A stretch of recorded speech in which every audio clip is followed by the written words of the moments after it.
ce mandat d'arrêt est mis, il essaye quand même de se rendre dans des pays déjà où il a des forts liens sociaux, d'accord avec eux. On peut penser par exemple au Kirghizistan, à la Chine, aux Émirats Arabes Unis ou en Arabie Saoudite. Mais par contre, il s'est aussi donné à aussi des voyages là par contre un peu plus dangereux, parce que récemment il est parti en septembre 2024 du coup en Mongolie, qui elle a ratifié du coup ces accords de Rome et qui normalement du coup devrait normalement l'arrêter en tout cas sur son sol. Et en fait c'est là aussi on voit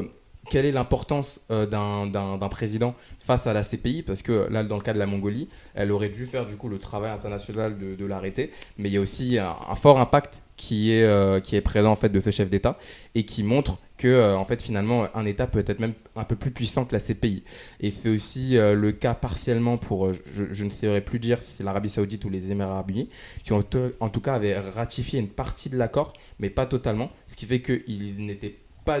du coup membre